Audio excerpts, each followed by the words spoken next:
Good evening and welcome to the Monday, July 10, 2017 Board of Education meeting. Please join me in the Pledge of Allegiance. I pledge allegiance to the flag of the United States of America and to the republic for which it stands, one nation, under God, indivisible, with liberty and justice for all. First item on the agenda is action on the minutes, first of all, of the regular meeting on June 12, 2017. Are there any corrections, changes, additions, clarifications? Yes. Just a very, very minor one. On page 2, under Guilford High School, I believe it should say on the third bullet, the vessel launch for the students instead of lunch. Both sound fun. Okay. Then is there a motion to approve those minutes with that correction? So moved. Second. All in favor? Aye. Opposed? Okay. 3.2 is the June 26, 2017 workshop meeting minutes. And I had a thought on that I think probably the meeting, if you look at item 3, when we went into executive session, I think that was at 8:35 rather than 7:35, in that we didn't have a 5-minute meeting. I think that, But yes. that was the only thought I had on that. I think that's very likely. Are there any changes on that, corrections? Is there a motion to approve those minutes? So moved. Second. All in favor? Aye. Opposed? Abstain. Okay. Public forum for topics on the board agenda. Anybody? All right. Ms. Renner, no, I'm sorry, Mr. Kazin was our reviewer for the month, having switched with Ms. Renner earlier in the year. So what can you tell us? I can tell you that the expenditures for the month of June were $9,542,061.13, and that our revenue totaled $60,935.72. We're coming up to year's end. We hope to have a small surplus at the end of the year, and we went through our individual items of the financials and the operations meeting, as well as the warrant expenditures. So with that, I move that we accept the financials for this month. Okay, motion's been made. Is there a second? Second? Any questions about the financials? We did talk about this, obviously, in the operations committee meeting in some detail. Okay. All right, a motion's been made and seconded. All in favor? Aye. Opposed? Recuse. Okay, recused. Dr. Myers? All right. 6, communications. Boy, I'm not sure I had a lot of communications. Anybody have anything of substance? No, not Okay. this month. Student representatives. Our student representatives are either enjoying their summer or getting ready for college, as the case may be. And we don't have a superintendent this evening. We have all sorts of assistant and associate superintendents. But is there anything that you want to tell us about what's going on?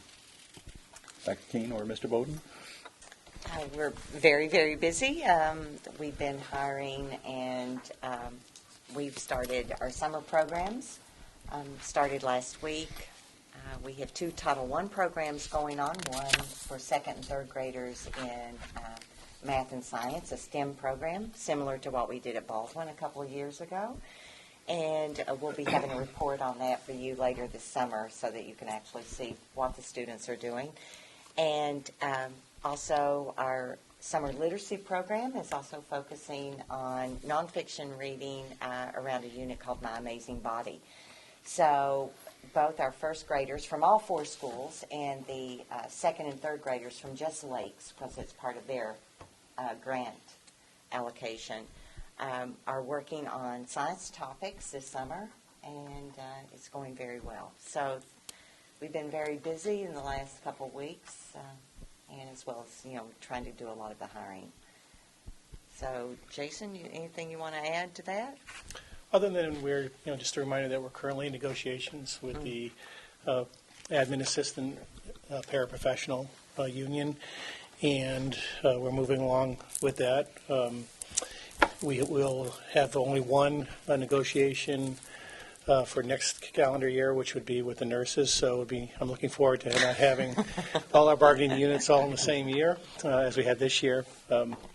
But I'd like to thank all of you for, the work and the time that you've committed to the multiple negotiations we've had this year. And also, I wanted to extend thanks for all those that organized the graduation ceremony for Guilford High School. It was a wonderful evening, and I'm always very impressed of being an out-of-towner to come in and see the pomp and circumstance and the genuine care that the community has for their school system. And, I sit there and I admire, all the graduates and their families, but also just to see so many people out there on the green. It's very moving. So the next item on the agenda is to review some personnel items, and one of those is that Jill Hale has resigned to take an administrative position or executive position at the Connecticut Association for Schools or of Schools. Which is it? Connecticut Association of Schools. Of schools, okay. Which is, I think, everybody. I think that was unexpected on her on her part. It was also unexpected on certainly the administration's part.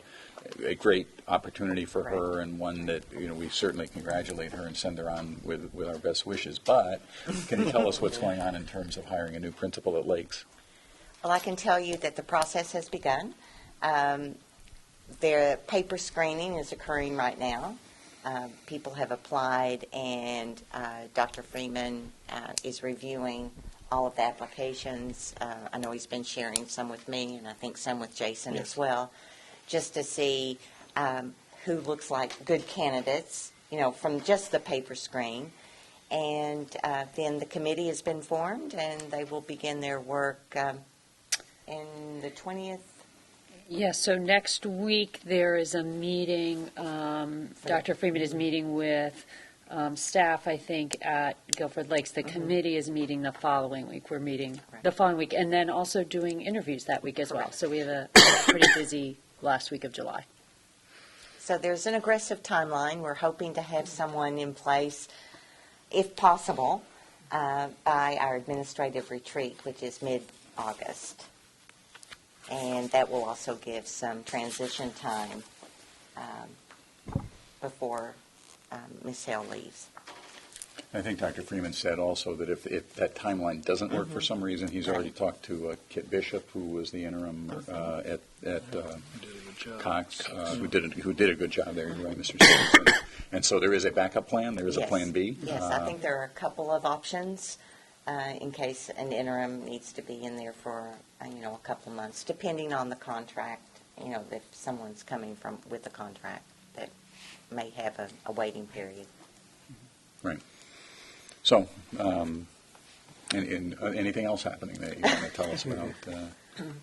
Well, you're going to see the math coaches have been hired, and in your packet, because I know there's been a lot of interest in these positions. It took us a long time to hire the last time. We feel very fortunate, and I have given you some background information as a way of giving you a little bit more information about these two really important positions, and their picture. And once they're ratified, I will share this information with the district leadership team. Okay. All right, so the next item on the board agenda then is 9.1, which is to ratify several personnel items. First, to ratify the resignation for the purpose of retirement of Jill Hale, who's the principal at Lakes and has been for 5 years. Is there a motion to ratify that resignation? So moved. Second. All in favor of the motion? Aye. Opposed? And obviously, with our deep appreciation, she she followed a very popular principal with some kind of personal health issues, of course, with Michael Biddle, and did a very good job getting things in shape after his unfortunate situation. I think, when she was recognized by the Connecticut Association for Schools this year, little do we know that probably caused her to get on their radar, which was sort of unfortunate. That's right. But in any event, we got our money's worth from her work here, and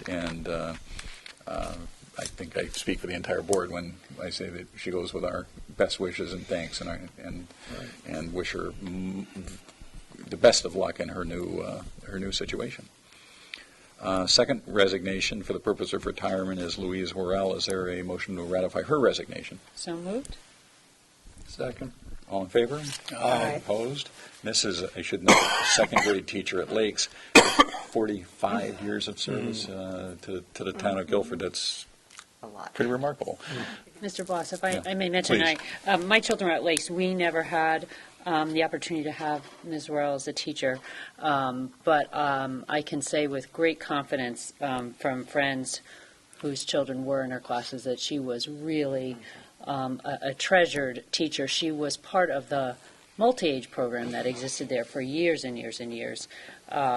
So I'm quite sure that community is very sad to see her go and wishes her all the best. Now, I did get an email from a parent there who had a child with Ms. Worrell this year, who said, I'm paraphrasing, but said that she was probably the best teacher she'd had contact with. She was She's just really, an amazing teacher. yeah, people really, really loved her and loved having their kids in her class. Two of my grandchildren were in the multi-age program at Lakes and had Mrs. Worrell, and she was outstanding. I sat in on some of the classes, and it was just fun and educational. She'll be missed. Great. Then there are 6 appointments of teachers. Rebecca Dorn, elementary mathematics coach. Dr. Feen's very happy about that. Emily Daddario, special ed at Lakes and Baldwin. Lindsay Benjamin, social worker at Adams and Baldwin. Jules Lefevre, or Lefay, I'm going to call it Lefay since he's a French teacher, at Adams Middle School. Christina, Lazio at speech and language pathologist at Lakes. And Heather Potts at Adams, special ed teacher. Is there a motion to ratify those 6 appointments? So moved. Second.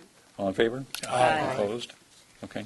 Just note, by the way, that the only person with significant experience is the math coach. The others are more or less entry-level hires, so there actually will be a reduction in the salary line relating to those. So, 9.2, textbook recommend. Well, I'm sorry. Is hiring done now, more or less? Close. Okay. We still have a few open positions. Many of them are closed, and the interviews are going on. But there's only 1 or 2 open positions right now. One is a world language position. That's a 1-year position. And I believe we just got a candidate for the grade 2 position that opened up as a result of Mrs. Worrell's retirement at Lake. So as you can see, we've been very busy in the last few weeks. Okay. 9.2 is receive a textbook recommendation. That is the Theory of Knowledge course, Dr. Myers, that you will. You may want to take this book home, actually, for the International Baccalaureate So program. tonight, we're going to present 2 IB textbooks. These are, the high school has recommended that these be purchased now and that they'll continue to look, especially around the science, but they really want to explore more into the science piece and look at the resources that they have right now. They believe they have what they need based on the work. But Theory of Knowledge, I'll pass this one around. This is a course that everybody talks about. That will be introduced to, or a requirement for IB, and it's one of the pieces that really sets IB apart. It really focuses on ethics, reasoning, ways of knowing, thinking critically, how memory works, just reflecting on how you learn, and looking at voices from other students internationally about how they learn. So I think it'll be a very, very interesting course, and this is the recommendation for the Theory of Knowledge. It will be required for that course. It is cross-disciplinary, so you're going to see references in there to knowing science and knowing social science and knowing language and knowing a lot of other cross-disciplinary topics. This was recommended by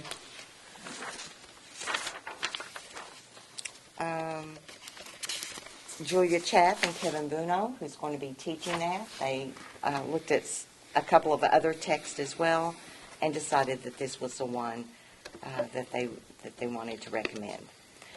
So we'll be purchasing 23 of these books. These are for diploma candidates, and at a total cost of $1,277.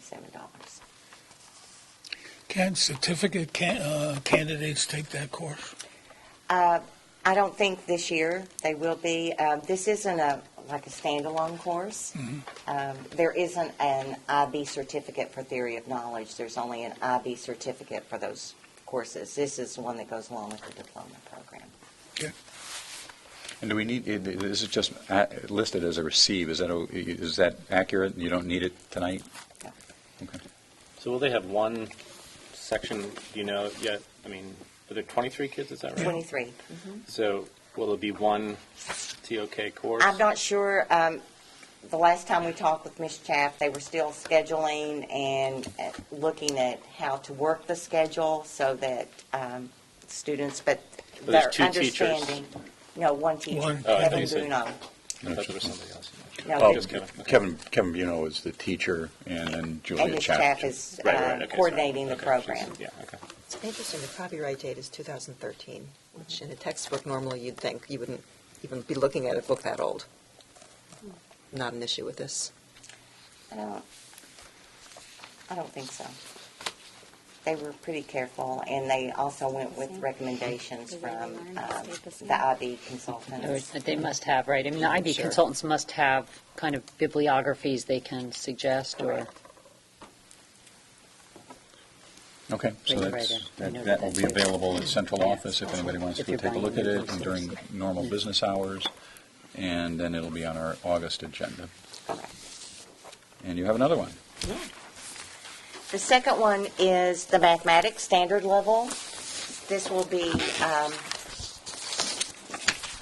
used, it does have connections in this book to the theory of knowledge course. So kids who are taking some of these courses will have some connection to theory of knowledge without having a separate class. It is an integrated math program. So you're going to see geometry and algebra and calculus all listed in here. They're connected. You can see on the request, there will be a PDF version, so students will have electronic access to this, as well as to some additional resources to go along with mathematics, including other practice exercises electronically. So there is a pretty large electronic component to the mathematics standard level text. And that will be required. We are purchasing 30 of those because we do expect some students going to be taking the IB math course, other than just the diploma candidates, for a total cost of $2,334.30. At this time, there won't be any additional IB textbooks purchased until the courses begin, and they think that they're ready to go with the courses as they are. But these were two that they felt that they're very strongly that they needed to have before school started. So they'll be ready to order after the August meeting, and we should have them in plenty of time. Questions? Comments? Okay. 9.4, so this will also be available at central office if anyone wants to look at it.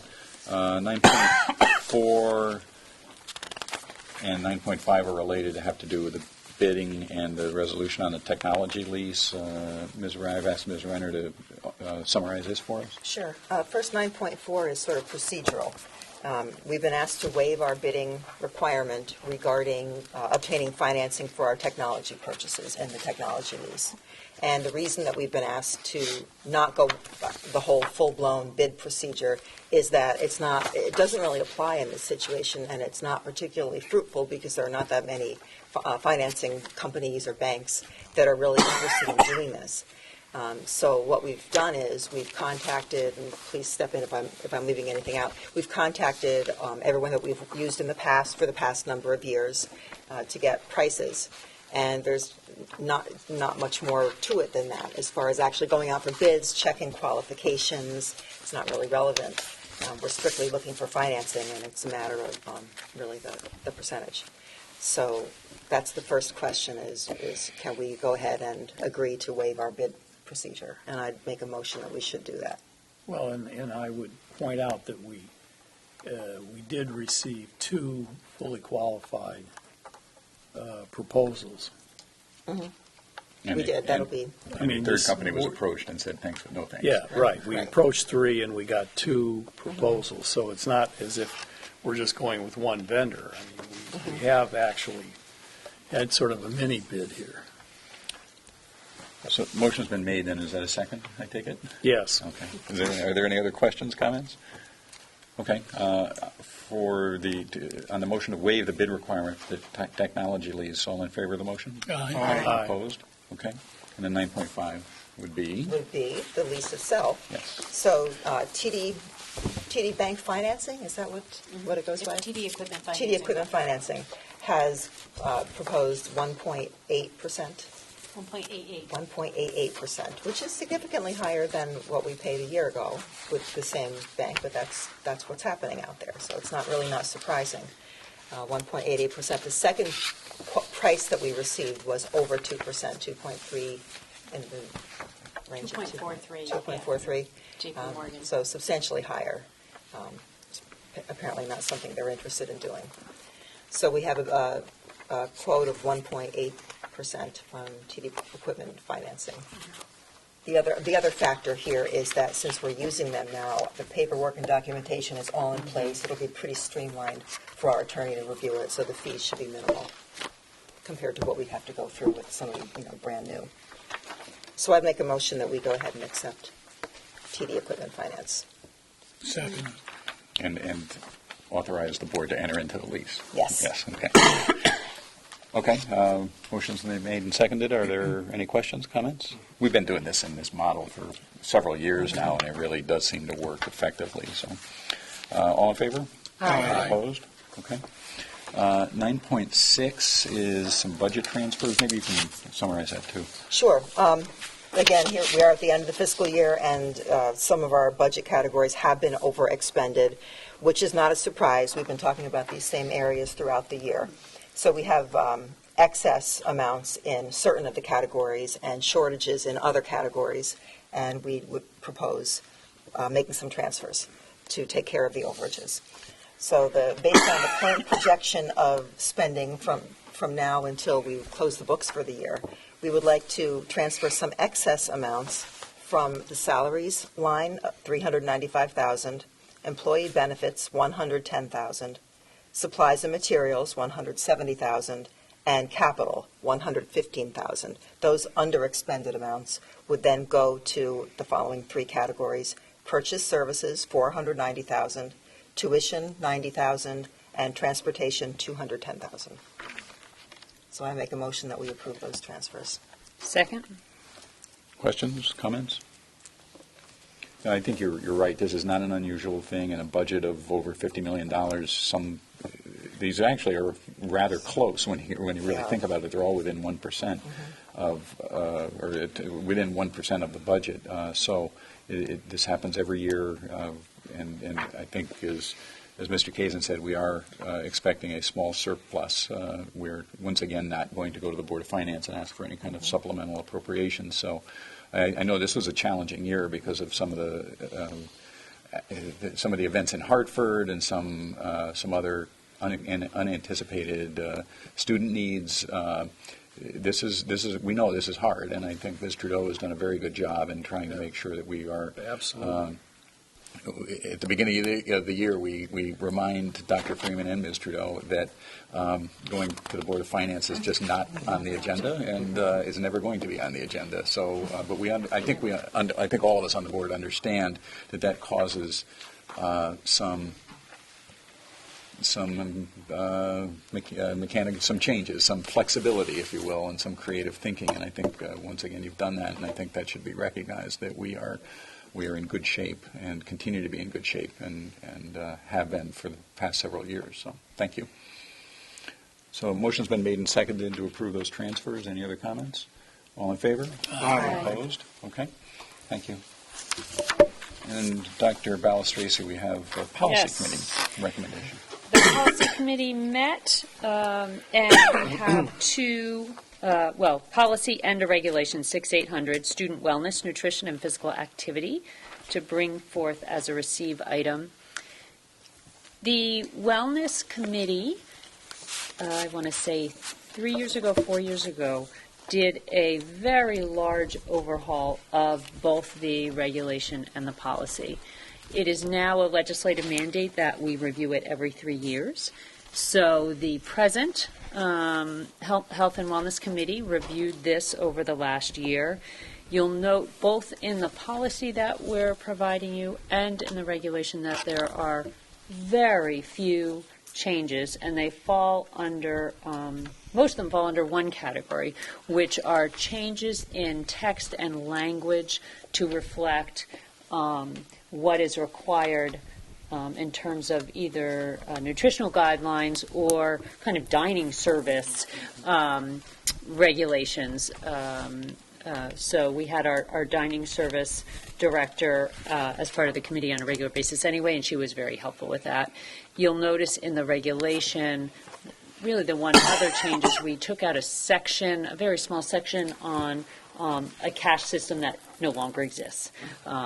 So that was that. Those are the changes that are really reflected here.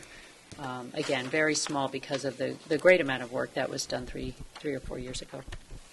Katie, can I just, I know I'm on the policy committee, and I know we discussed this already, but I just, on the regulation under beverages, in the first bullet, in parentheses, it says grades K through 5 only. And while I know what that is intended to mean, I wonder if it might be better to state, either this is applicable to K through 5 only, or because it almost seems like there's restrictions in grades 6 through 12, the way that's worded in the parentheses. We can certainly adjust that to make it more understandable. Is that what you're suggesting? Or at the beginning of the bullet, maybe say in grades K through 5 by Connecticut law, blah, blah, blah. Or, like I said, in parentheses, make it, Sure. this is applicable to grades K through 5 only. Right. Yeah. Yep. I think we can certainly do that. That's not a problem at all. Can I ask about just the Health Advisory Committee? What's the current composition? And also, I see that the regulations say there's a report due by September. Right. Am I?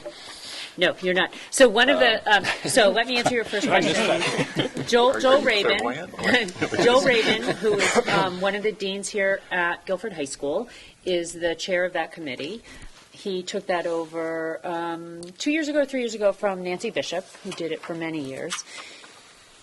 I am the board representative. Amy Sullivan is also a board representative on that committee. So the director of food services is on that committee. The school nurse, or the Carol Ott, kind of the supervisor, is on that committee. There are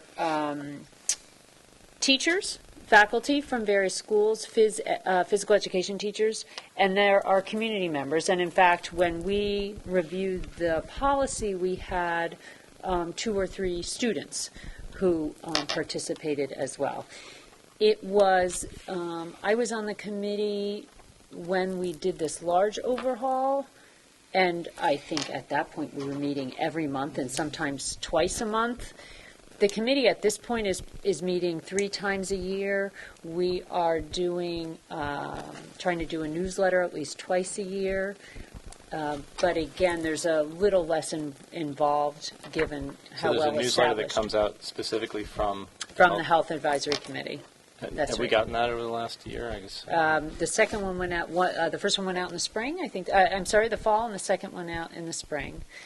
To answer your second question, our review of the policy, as I stated, and the regulation resulted in very few changes, but did create quite a discussion about the fact that we need to pay much more attention to those final pages of the regulation, which really dictate what school administrators need, what teachers need to be reporting to school administrators in terms of both requests about food use in classrooms and then reports about what was used.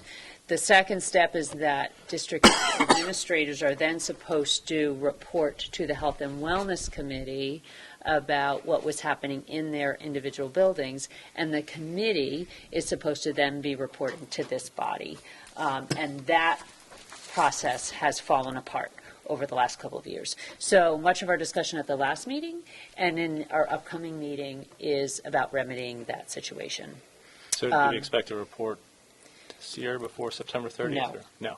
Or? No. No, because I don't believe that Mr. Rabin has been receiving what he needs from the district leadership. And I think that's probably a combination of two things.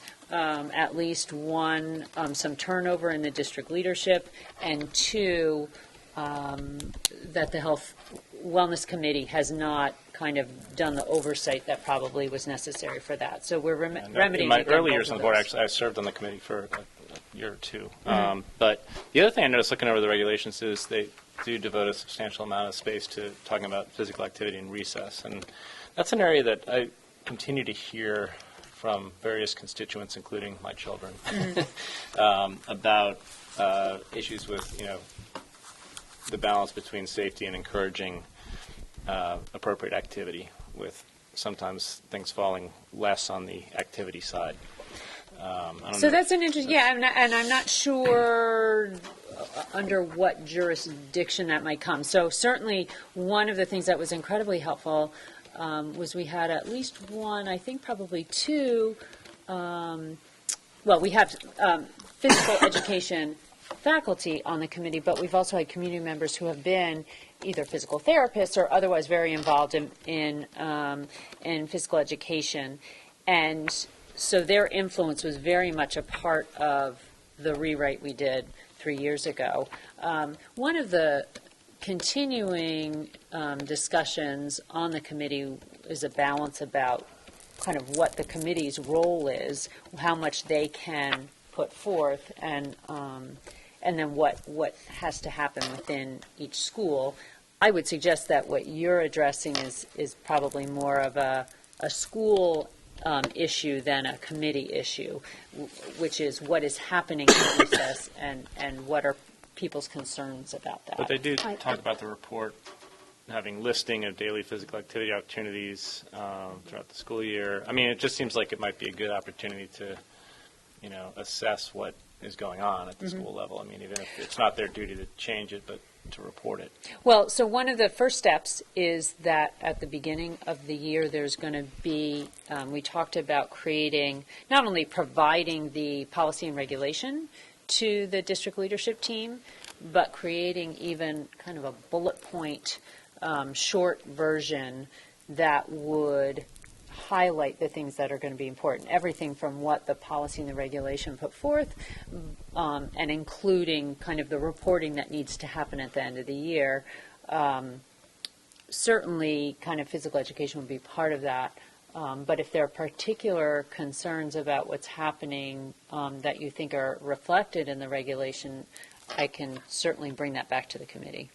I know that maybe Chris is referring to other things, but I know I've heard as well, and there are certainly, this is sort of a hot topic right now, that additional recess is, that there's a positive correlation between that and higher levels of learning for students, especially in the lower grades. So I don't know if that's exactly what you were referring to, like getting them out for additional time during the day, which I think would be sort of under the certainly up for discussion by the wellness Well, and I committee can tell in terms you- of making recommendations to, I mean, it wouldn't necessarily be a regulation, but much like the homework committee, perhaps a recommendation to the schools in terms of, how much recess would be recommended by. The one content piece that the health committee 3 years ago, when they did the survey review, brought to the policy committee that didn't make it past the policy committee was an identified number of minutes of physical education, some type of physical activity that had to happen every day. And Dr. Keene may remember this discussion, but it was a pretty thorough discussion in the policy committee because it backed up against the requirements of teachers in terms of math instruction and The number of hours needed right in the classroom. and it Absolutely. was happening. Yeah. This was happening as Yeah. Common Core was rolling out, Yeah. so that I remember specifically it was the one thing that the committee had as a line in those documents that got taken out at the policy committee level before it got to the Board of Ed, with concerns that it was simply not possible Right. for teachers and schools to fit in the additional activity that the health and wellness committee was hoping to include in. It's a struggle. Yeah. And it continues to be a conversation on the committee as we look at these documents, because as I said, we have some terrific advocates on the committee for physical education and physical activity who kind of keep pushing on the rest of us to try to increase that. But it's a hard thing. Right. And I might mention that Mr. Reben has already requested to be on the September agenda for the district leadership team to discuss, so the principals will know early on, this is the expectation, for the use of food or activity, and so that they can create this report, and then you will have an annual report then, at the end of this year, by September 30th of next year. But he has already requested to be on the agenda to make that happen, and he's on it, so. Katie, is Dr. Nofal a member of the committee or Dr. unofficial? Novo is a member of the committee. I'm guessing he is a very, very busy man, so we don't see him as much as we'd like. But certainly, when we've had to consult on particular medical issues, he is the person, as the school physician Yeah. that we go to. Yeah. Good, thanks. Okay, so that's receive only Yes. tonight, so that'll be on the August agenda for possible action. And if people have other comments, I think just, Mr. Bowden, are you the person to email, the point person on this? On any comments on the policy, or Certainly. Myself either or of you? Okay. Yeah. Dr. Ballister. Okay, great. Okay. 9.8 is to discuss for possible action extension of the superintendent's contract and to arrive at terms for the 2017-2018 academic year. Let me just maybe start with we have met, I think, at least twice in executive session to conduct an evaluation of Dr. Freeman's performance. And I think just to remind the public that we have some stated criteria within his contract as to what we consider to be important, and I'll just read them so that people are aware of them. 1, whether the superintendent has met the goals set for him by the board. 2, his relationship with the board, including whether he has kept the board informed on issues, needs, and operations, whether he has offered professional advice to the board on items requiring board action, and whether he has sought and accepted constructive analysis and criticism of his work. 3, his relationship with the Guilford community. 4, his relationship with staff, including whether he develops and executes sound personnel procedures and practices, including professional development and performance evaluation, and recruits and assigns the best available personnel in terms of their competencies. 5, his educational leadership, including his understanding of all aspects of the instructional program and implementation of a planned program of evaluation of student achievement.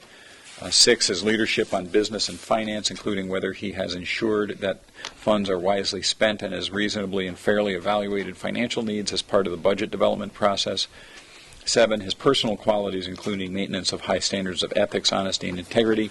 And 8, curriculum implementation, including whether he is kept current with trends and developments in curriculum and instruction, monitored its implementation, and provided opportunities for professional development.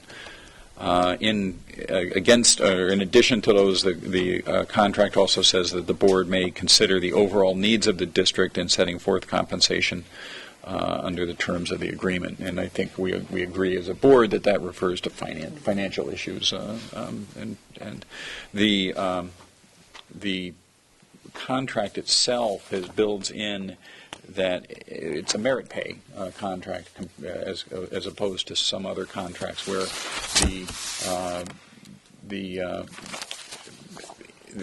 there could be an increase anywhere from 0 to 6% depending on our view about how Dr. Freeman has performed these 8 duties, but then weighed against that the financial needs of the district. So I guess maybe I'd just open it up to the board first to talk about our view of his performance over the past year, and then we can talk a little bit about compensation.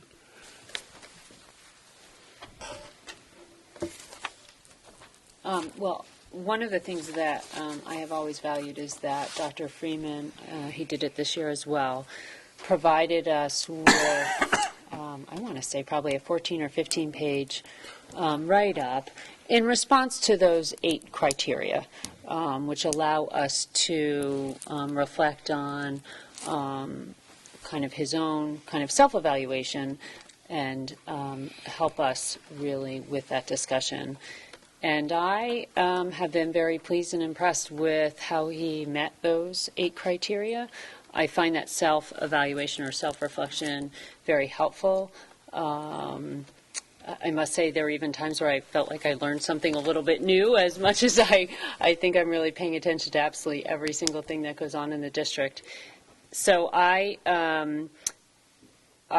feel that our discussion has been really thoughtful around merit, and that speaking for myself, I feel that Dr. Freeman has done a terrific job for our district this year, and that for us, in terms of thinking of compensation, that the piece around also paying attention to district needs and where we are financially, whether as a state, as a town, et cetera, has been an important part of our consideration.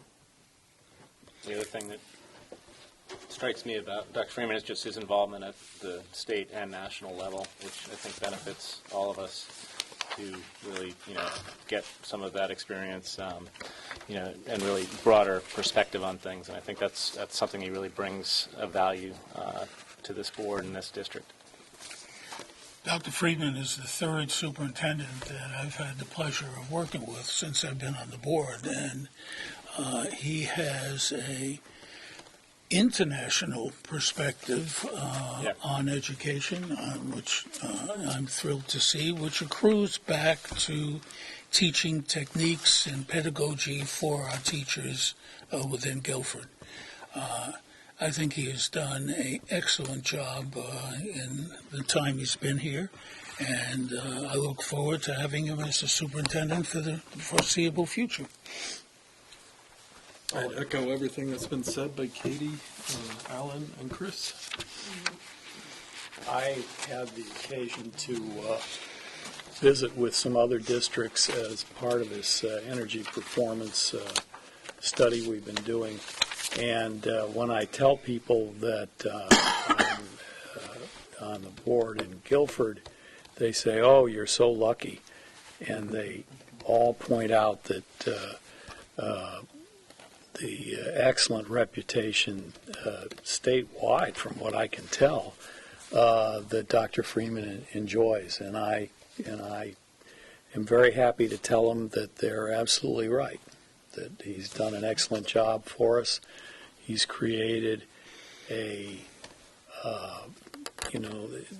tone at the top is important in a large organization like this, and he has created a culture of learning and excellence among the teaching staff which is really something to behold. And several people in other districts have sort of said that they'd be very happy to swap superintendents with us, which offers I have declined.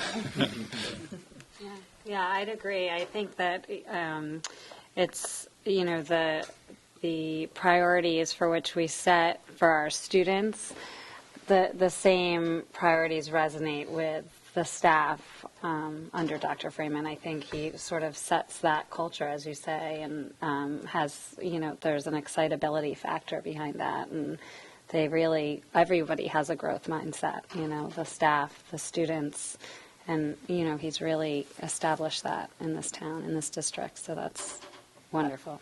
I agree with all that. I think that he really understands what our community wants from education in Guilford, and just represents everything that is done here so well. I couldn't be more enthusiastic about our superintendent. It's been just really a pleasure watching him grow over the past 6 years. Hopefully he'll watch all this on TV. And I just think it's unfortunate that we are constrained by financial realities, because for me, his contract says that we give him an increase from 0 to 6% based on performance, and for me, he's at a 7 or an 8 if we weren't Right. constrained. Yeah, if we had the money, that would be the case. Well, I just want to note one thing, and I think if he were here and felt like responding, I think one thing he would note is that the leadership and the product here is a collaborative effort, and between Dr. Freeman and the other members of the leadership team, the associate superintendent, the assistant superintendent, the faculty, down to any of the staff, and that I think I agree with everything that everybody has said. But there is only one superintendent, for better, in our situation, for the better, and in some places maybe not for the better. But and this is one area that truly is a market-driven compensation package. This is there are having been on how many hiring committees? 2. There are more. The supply of high-level competent, high-achieving superintendents is substantially smaller than the demand, and I cannot emphasize how true that is. There are a lot of when we went through this with the right. I mean, there were a lot of candidates, and then there were, each time that we hired somebody, we actually hired an outstanding candidate. There aren't an unlimited number of those. So, this is an area, there's a reason that Dr. Freeman is the highest paid town employee, and that is because the market has dictated that. Fairfield County schools are over some of them are over $300,000 a year now in terms of total compensation. So, I think we all feel the same about Dr. Freeman's performance, and really looking at any of those 8 criteria, I'd challenge anybody to say where there is any significant shortcoming on any of those. I wish he had moved to Guilford, frankly, but I think it's probably not going to happen anytime in the near future. But that's okay. So that I think summarizes just in a sentence. I think we are very pleased with the job that Dr. Freeman is doing in collaboration with the rest of the faculty, administrative team, and the rest of the staff, and would like to extend his contract for a year, which is what we can do under state law. That then turns to the question of compensation. I have talked to Dr. Freeman in some detail about this. He recognizes that there are some tensions in the situation right now. The one is that we have had a really good year as a district, a really good year, and I think he's had a really good year as a superintendent. On the other hand, we are facing some real uncertainty at the state level. Still, we are sensitive to the fact that our budget, although it passed reasonably this time around, that we do need to be responsible stewards of the town's resources, and while we want to compensate Dr. Freeman fairly. We don't want to be overly fair, I guess is maybe the way I would put it, that we want to recognize and that what he has done, but also not do more than really the market would require or based on, well, period. Because I think if we were going to compensate purely performance, we'd be at a higher number. And right. So, in any event. I did talk to him about, and after we had talked together at our last executive session, that I proposed to him a salary, a base salary of $220,910, which would be a 2.25% salary increase over this year. We would have a slight increase in the vacation buyback that we did in the last contract of the total would be $3,020. We would remove the medical payments incentive of $6,000, but add a leadership stipend. I think, as Dr. Moore said, that Dr. Freeman has really, I think, more than any superintendent in my knowledge in Guilford has undertaken activities at the national, state, and even international level in educational performance. And I think we ought to encourage that, and would propose that we do that in this contract. We would remove the $7,000 incentive for Dr. Freeman to move to town. It probably is just not going to happen, and if he ever expressed that he wanted to do that, we could consider it, but I think we might as well take it out because that's just not, it's surplus at this point. And then also we would, if back at the beginning of this contract, we added some language relating to vesting his annual, his annuity payments, because I think at the time when we hired Dr. Freeman, we were concerned that he might not be here for more than a couple of years, or not that we were concerned, but we wanted to incentivize him to stay. And so at Mr. Ireland's suggestion, we added this language that vested gradually his annuity. And I think that it's fair to say that he's been here 6 years now, right? Yeah. So that either that worked or he was happy here and he decided to stay anyway. So I think the proposal would be that we remove that language. And that's it. I'm sorry, there's a car allowance of $2,000. But that's it. And that's in line with contracts around the state, right? Well, it's actually low. Yeah, but I mean, we hadn't had a car allowance before. Correct, but you looked at. I looked at several, and the normal car allowance, almost all superintendents get a car allowance, and the normal one would be $5,000-6,000. So I think that this is a reasonable proposal, and I think Dr. Freeman recognizes that I think he would say, on the one hand, he would think that we are in a very good position as a district. On the other hand, I think he does recognize the financial realities, and so that does serve to temper the market, if you will. So, and I think we need to accept that and recognize that as well. So that would be my proposal for the terms of a new contract. Would somebody make a motion to that? So moved. Second. Any other discussion? All in favor? Aye. Opposed? Okay, thank you. And then, so that would extend the contract to a third year through 2020? Yeah. Yeah. Okay, wow. Well, I hope that happens. All right, so that takes care of the board agenda, unless there's something else that we need to add. Reports of committee. Yeah, I know, but committee report, yeah, I understand, but item 9, is there any other board business? All right, committee reports, policy committee?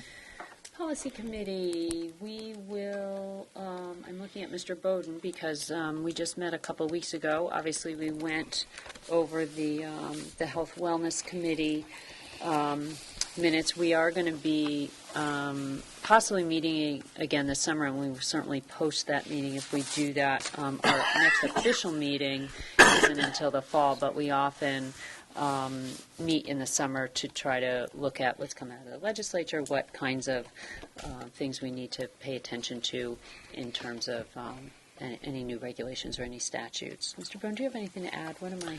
No, that report usually comes out in early August, so we're going to try to meet sometime in later August to begin addressing, what the state has put forward. The one other thing, I know that we, many months ago, spent some time, certainly at this meeting, discussing, after it came out of the policy committee, was what was then kind of a large issue in terms of student data and what the state legislature was discussing in terms of what districts and administrators and classroom teachers needed to deal with in terms of protecting student data, and the ways in which the legislature was suggesting that needed to be done, which were really complicated and onerous steps. It seems that the legislature has pulled back on that for the time being. I think for the reasons I just suggested, that it was complicated and onerous, and it was even just a bit overwhelming to imagine how school districts are going to do that. We did discuss that, and Mr. Bowden reported to us that Kevin Mitchell has certainly been continuing to work on those issues on the district level on his own, and in favor of protecting our own student information and data, but that in terms of state movement on those issues, there has been a pullback, and we will certainly report back to the larger board if and when that changes. Okay. Is it wishful thinking that the state will kind of take it easy on us until they have a budget? Is that? I think I can't imagine. I think they're quite busy. Yeah. Otherwise, at the moment. The moral authority of the state telling us what to do in the absence of a budget seems limited, doesn't it? It does. Yes. Also talk about unfunded mandates. That's true. Any mandate is unfunded right now when you look at it. Right? Great. Between budgets. Okay, so thank you. Operations? We cover the financial side, I think. As far as facilities, the staff is hard at work making the most of these couple of summer months, getting projects done, and expects to be all set for the beginning of school at this point. And the energy performance contract is still at the standing building committee level, ironing out some details. Right. Okay. Curriculum instruction and assessment? So I missed the last televised meeting. I don't know if that was, the May meeting was summarized. That was the last one in the spring before the next one in October. I think the key thing from that, if it wasn't talked about, which is worth the public knowing about, is the next generation science standards, which Dr. Keene discussed. And we have a 5-year implementation plan. People may be aware that the CMT CAP science is phasing out, and we're going into low stakes testing and then high stakes, I guess, or maybe not high stakes, but not low stakes according to the flow chart. So it's a big undertaking, and it impacts our development of science curriculum, and that's going to be ongoing over the next couple of years. I don't know if you had any other, maybe that was discussed last time, I don't know. Mr. Sands is on the committee, and the committee is working this week. Yep. Started today. Hard work. Okay. Town committee liaisons? Anything going on town committee-wise? Yeah, the pension committee continues to benefit. From their allocation model. The market has finally turned their way, and the portfolio has outperformed the market for, I'd say, the last couple of quarters. So it's they were out of favor for a while, but now they're really going on all cylinders. Okay. Anything else? Learn Board of Directors, anything going on with that? So they did have the final meeting of the year. They take a the hiatus for the summer. So June 8th was the breakfast. I was not able to attend that. I've had conflicts that have started to spring up on Thursday mornings. So again, if there's someone else who wants to try that. The other thing is, one of the things I looked over the presentation is, they're very focused on the magnet schools, and they have an interesting graph that shows all of the participation from the districts, and we have none.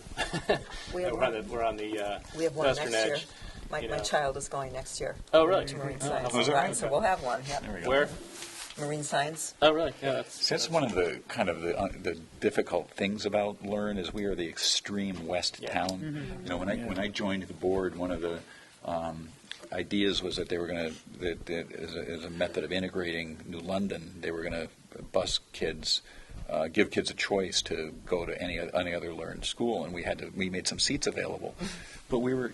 You know, it's a long Nobody way. wants yeah, it's a It's a really long long ride, I mean, yeah. you know, for like a second grader, really, you're going to put a second grader on a bus for an hour from Right. New London to Guilford? I mean, you know, we made seats available and nobody Right, took we them. did.